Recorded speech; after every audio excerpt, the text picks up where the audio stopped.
Alléluia. Le Seigneur n'est pas mort pour rien à la croix. Le sang de Jésus n'est pas resté vain. Parce que le projet de Satan, qui sait qu'il est condamné à l'enfer, c'est d'amener le plus grand nombre de personnes à sa suite.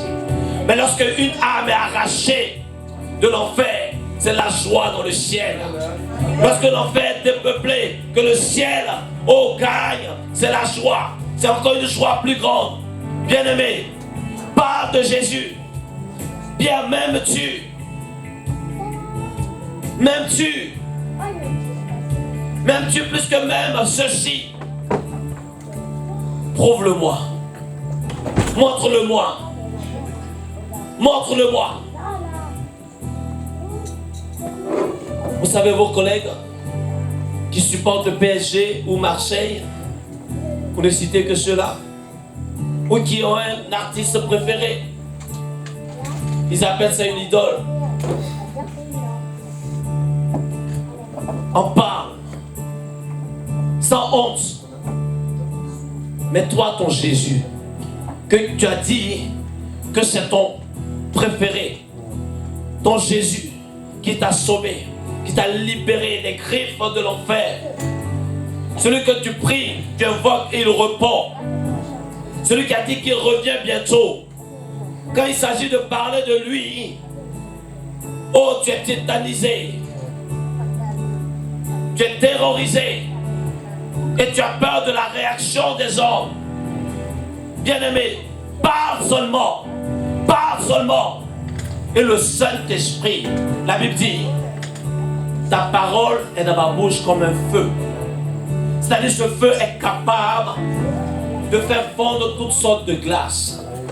La personne qui te paraissait indifférente, alors que tu ouvres la bouche, ce feu de la parole de Dieu fait fondre toute la glace. Et un marteau qui brise le roc, toutes sortes de résistances, alors que tu ouvres la bouche pour parler de lui. Sa parole, que ce marteau vient briser tout roc de résistance. M'aimes-tu, Simon, fils de Jonas? Vous voyez, le Seigneur a appelé Simon. Il dit, désormais tu seras appelé Céphas, c'est-à-dire Pierre. Mais ce jour-là, lorsqu'il a revu, il n'a pas dit Pierre, il a dit Simon, fils de Jonas.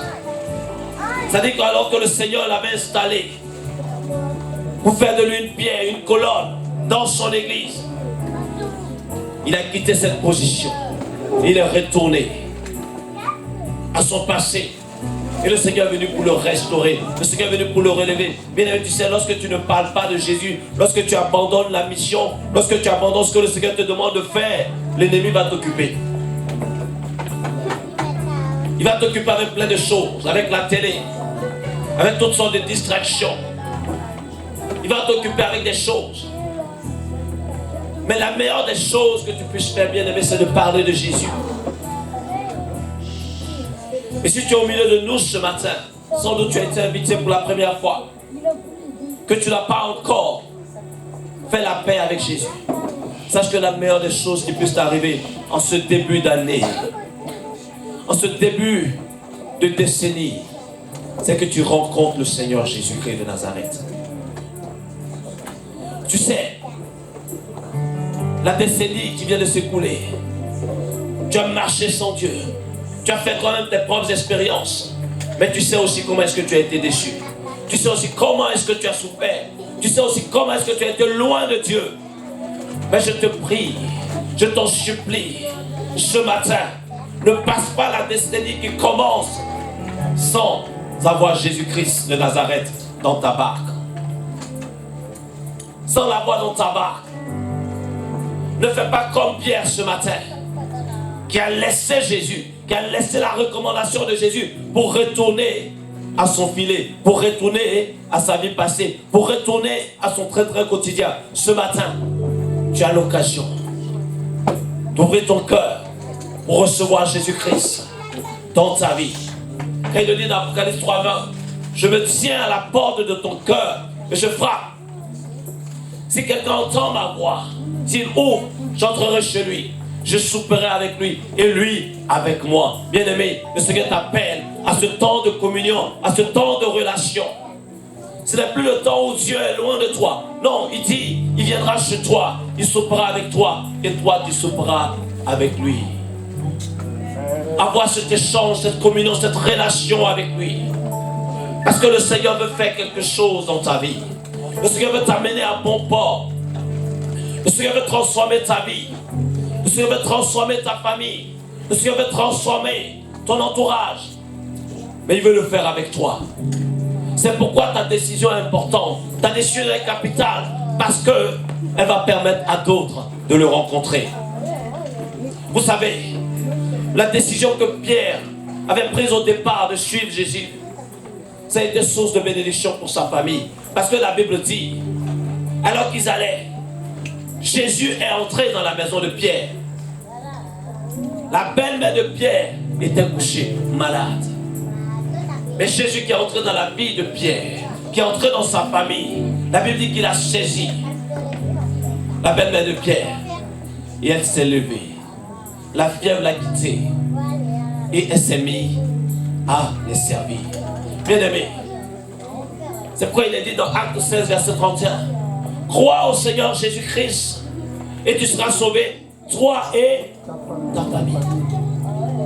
Accepter Jésus, c'est une opportunité pour nos familles. C'est une opportunité pour nos amis. C'est une opportunité. Bien-aimé, avant Acte 16, 31, c'est l'histoire de ce geôlier. Son rôle, c'est de garder les prisonniers. Hier, j'étais à la prison de Fresnes pour aller faire le culte avec les détenus là-bas. Le rôle des geôliers, c'est de veiller à ce que les prisonniers soient à leur place. Pour que le moment venu, s'ils doivent les accompagner au tribunal, s'ils doivent les accompagner dans quelques stades de procédure que ce soit, les prisonniers soient là. Mais ce jour-là, ce qui s'est passé, Paul et Silas, enfermés dans cette prison, ont commencé à louer le Seigneur comme nous l'avons fait ce matin, bien-aimés. Et la Bible dit que les portes de la prison se sont ouvertes. Les chaînes qui étaient aux pieds et aux mains sont tombées. Et les portes, non seulement au haut de la prison, la cellule de Paul s'est ouverte, mais aussi les portes des autres cellules se sont ouvertes. Bien-aimé, lorsque tu marches avec le Seigneur, tous ceux qui marchent avec toi bénéficient de cette même grâce. C'est pourquoi tu dois prendre ta vie avec le Seigneur au sérieux. Tu dois prendre ta relation avec Dieu au sérieux. Parce que tu es source d'opportunités pour plusieurs. Mais si tu négliges ta relation avec Dieu, c'est beaucoup de portes qui vont se fermer devant toi et autour de toi. Bien-aimé, c'est pas normal que tu sois quelque part et puis la situation se complique de plus en plus. Alors que la grâce de Dieu est dans ta vie. Cette grâce de Dieu doit aussi pouvoir se manifester. Non seulement dans ta vie, mais à travers ta vie aussi. Prends l'exemple de Joseph. Il est arrivé en Égypte. Il a épargné l'Égypte d'une période de sécheresse de 7 années. Prends l'exemple de Daniel. Il a épargné la vie de bon nombre de sages en Babylone. Parce que lorsque Nebuchadnezzar a eu son songe et qu'il ne trouvait pas ni l'image, ni l'interprétation, il a commencé à décimer tous les sages, tous les devins. Et comme Daniel est au nombre des sages, Dieu l'a utilisé pour épargner la vie de plusieurs. Bien-aimé, prends ta vie au sérieux. Prends ta vie spirituelle au sérieux. Et comprends que tu as une opportunité. Lorsque le Seigneur appelle Abraham, il ne lui parle pas de bénédiction seulement. Il dit tu seras une source de bénédiction. Tu dois comprendre cela. C'est pourquoi tu dois prendre ta relation avec le Seigneur au sérieux. La question que le Seigneur posait à Pierre, m'aimes-tu? Ce n'est pas pour lui seulement. Parce que c'est ce même Pierre, dans Actes 2, à partir du verset 36, la Bible dit qu'il s'est mis là devant cette multitude nombreuse. Et il a commencé à parler. Et la Bible dit, à sa prédication, plusieurs ont été touchés. Ils ont dit, homme frère, que devons-nous faire? Que devons-nous faire? Et il a dit, repentez-vous. Repentez-vous. Repentez-vous. Et la Bible dit, ce jour-là, Dieu a ajouté à l'église, alors que lorsqu'ils ont été appelés, ils étaient 12. Après, il y a les 70, les 120 et 120 qui étaient réunis à la Pentecôte pour prier. Ce jour-là, le Seigneur a rajouté à ce petit nombre 3000 âmes. Ce jour-là.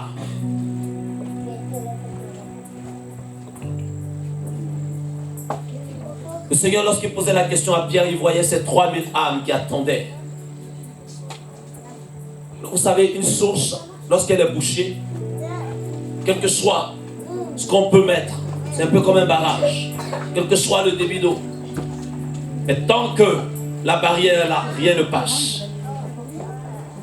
Si toi, tu es cette source-là, si tu ne prends pas ta vie au sérieux, tu vas voir que des choses vont être comme des blocages, des choses vont être comme des obstacles qui vont empêcher que cette eau-là de vie puisse couler.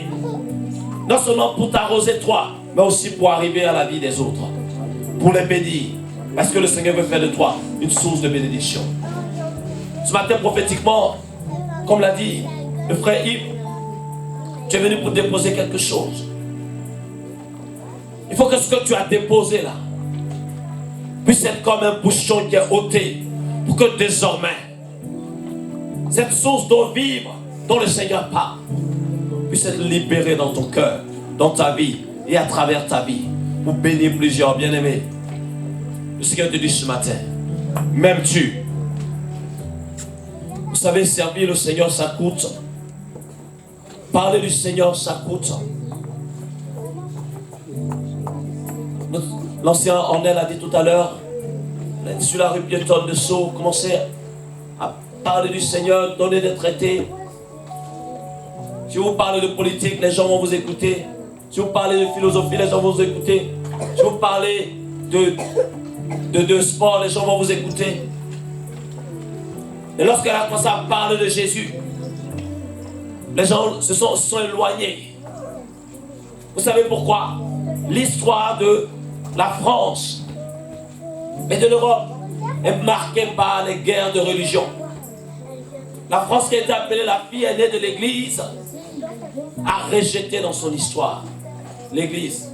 Et ça a été en 1905 ce qu'ils appelaient la séparation des églises et de l'État. De sorte qu'aujourd'hui, tu peux parler de tout publiquement, sauf de Jésus. Mais bien aimé, vous savez, même en Chine, il y a des gens qui se convertissent. Même en Russie, il y a des gens qui se convertissent. Même dans les pays les plus difficiles, il y a des gens qui se convertissent. Parle de Jésus. Tu as peur de quoi? De la prison? Je vais aller te visiter là-bas. Mais on ne va jamais te mettre en prison en France parce que tu as parlé de Jésus, tu sais.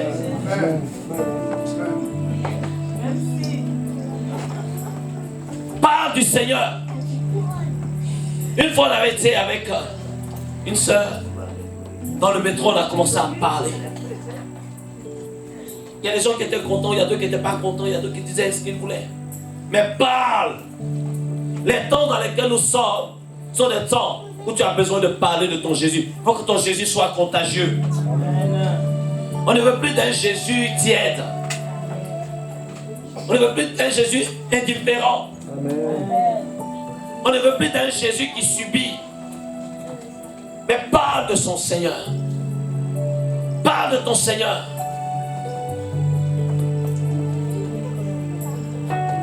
je vais appeler ici Jérémie et Alain qui vont venir nous parler un peu. Hier, ils ont fait une sortie d'évangélisation avec Gandhi. Ils vont nous parler un peu de comment est-ce qu'ils ont vécu ça, la réaction des uns et des autres. Mais ça ne doit pas ni vous empêcher, ni les décourager. Amen. Amen. De parler de Jésus.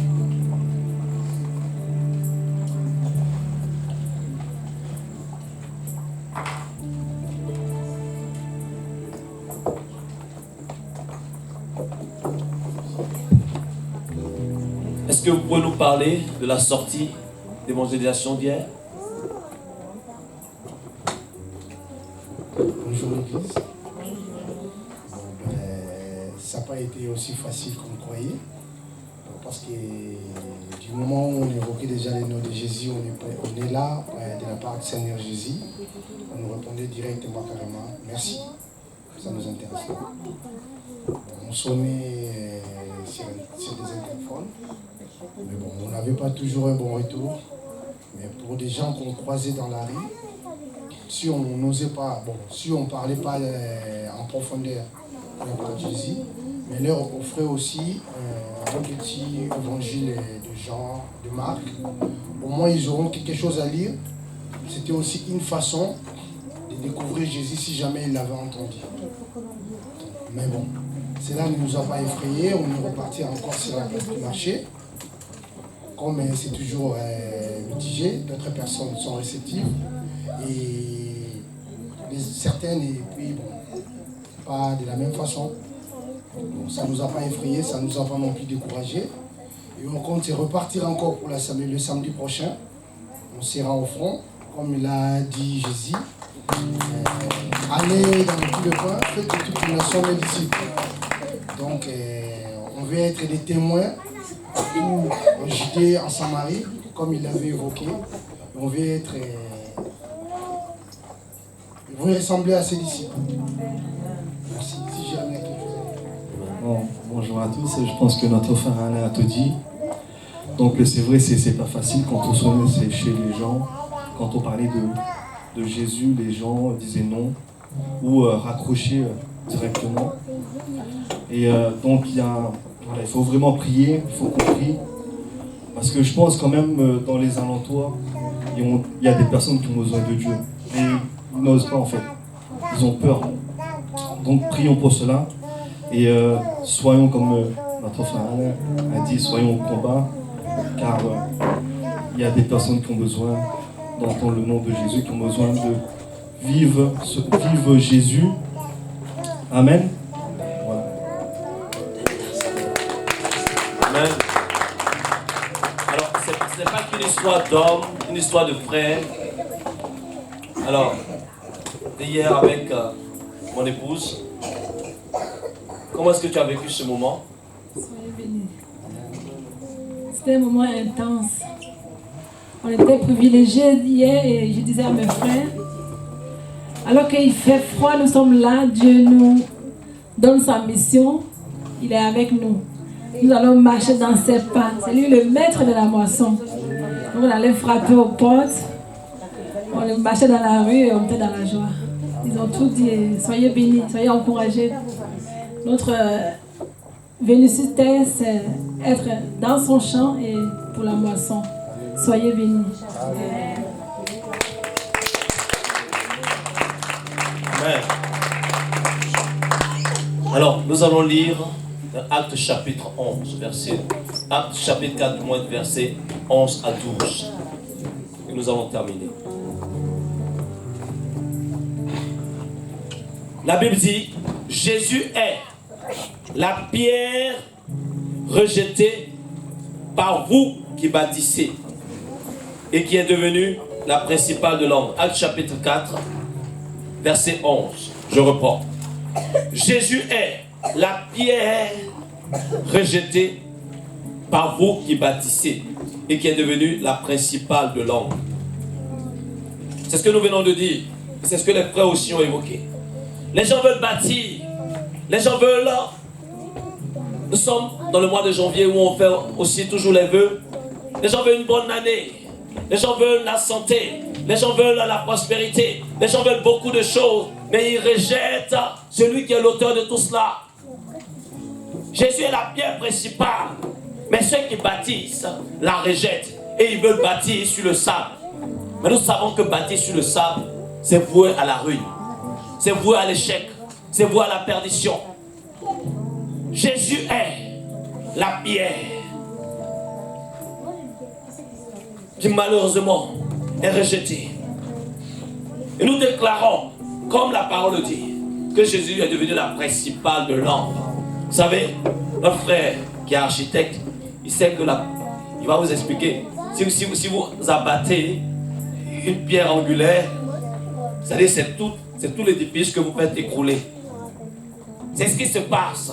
Mais comme nous aimons nos frères, nos soeurs, nos amis, comme nous aimons cette ville de Fontenay et aux alentours, nous ne voulons pas que les vies s'écroulent, nous ne voulons pas qu'elles soient la proie de l'ennemi. C'est pourquoi nous nous levons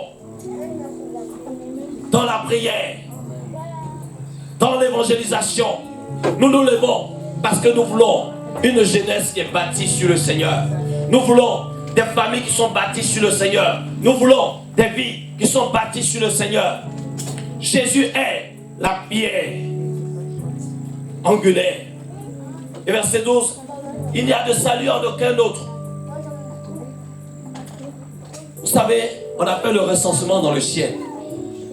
On a fait le recensement sur la terre. Sous la terre. Et la Bible dit, il n'y a de salut en aucun autre. Car il n'y a sous le ciel aucun autre nom qui a été donné parmi les hommes par lequel nous puissions être sauvés, bien-aimés. Et à Timothée 2,5 dit, il y a un seul Dieu, un seul médiateur entre Dieu et les hommes, Jésus-Christ homme. Lorsque tu vas, parle pas de religion, parle de Jésus. Ils vont très vite faire de vous catégoriser. Vous êtes quoi? Catholique? Vous êtes... Je suis chrétien, je suis disciple de Jésus. Je suis venu te parler de Jésus. Tu as besoin de Jésus. Jésus est la pierre principale. Jésus est la pierre dont tu as besoin pour construire solidement ta vie. Donne ton cœur à Jésus.